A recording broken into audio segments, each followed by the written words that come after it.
Setiap tahun kita selalu nemuin makanan-makanan baru, baik itu bentuknya atau variasi rasanya.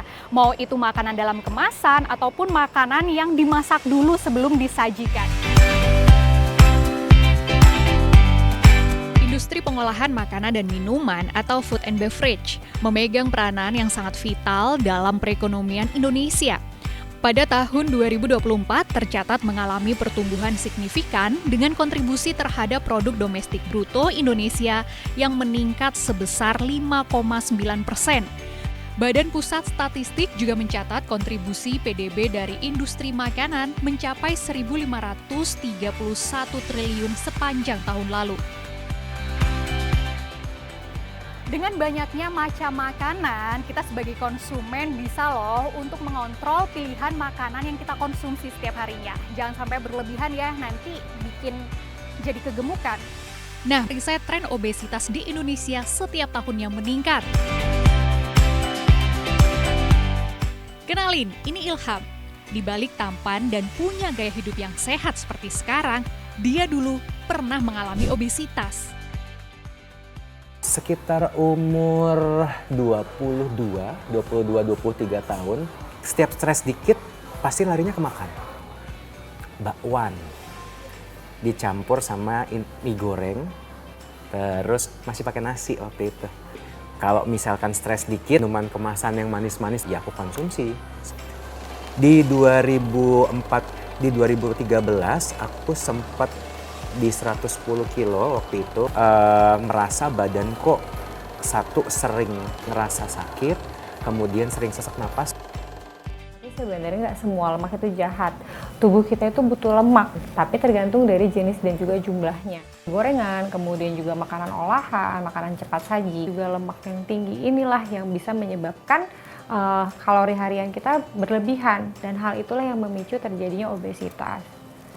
Produk-produk olahan ini saat mengalami pemrosesan dengan suhu yang tinggi itu akan berubah seperti itu menjadi sebagian besar adalah lemak trans ataupun juga lemak jenuh. Ada bahan tambahan yang digunakan oleh pabrikan untuk membuat makanan lebih enak. Itulah yang menyebabkan lemak trans itu memiliki jumlah yang lebih banyak di makanan-makanan produk olahan.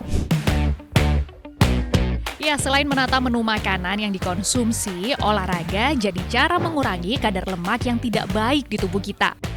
Kemudian sekarang aku lebih maintain di angka 73-74 kilo something dengan berusaha meningkatkan massa otot dan mengurangi kadar lemak.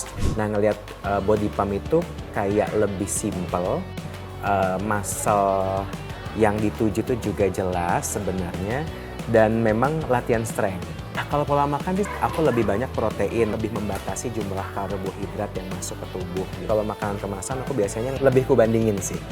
Aku ambil yang jumlah kalori dan angka gula dan lemaknya lebih rendah. Kalau kita lihat komposisinya ini dengan lemak total 7 gram, kemudian ada lemak jenuh 4 gram, maka ini adalah lebih dari 50% dari total keseluruhan lemak.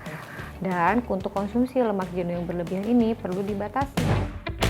Organisasi Kesehatan Dunia World Health Organization menemukan 8,46% dari 130 sampel jajanan yang diuji di Indonesia mengandung lemak trans melebihi rekomendasi WHO, yaitu 2 gram per 100 gram lemak total. Sampel itu berasal dari 4 kategori makanan: minyak dan lemak, margarin dan olesan, makanan kemasan yang mengandung lemak, dan makanan siap saji. Nah, tapi belum semua makanan kemasan di Indonesia mencantumkan lemak trans pada label nilai gizi. Negara juga punya peran penting loh untuk masyarakatnya bisa dapat makanan-makanan yang sehat dan layak konsumsi. Badan POM setuju untuk memperketat nilai gizi yang berhubungan trans lemak. Trans lemak ini menyebabkan kematian kardiovaskular 500.000 penduduk dunia setiap tahun. Itu kan fakta ilmiah. Label gizi itu bukan hiasan di belakang kemasan saja, tapi panduan hidup sehat yang bisa menyelamatkan jutaan perut dari jeratan lemak trans. simpelnya setiap beli makanan kita cek label di balik kemasan dengan melihat nilai gizinya seperti apa ya. Tapi kalau pizza atau martabak sebulan sekali aman kali ya?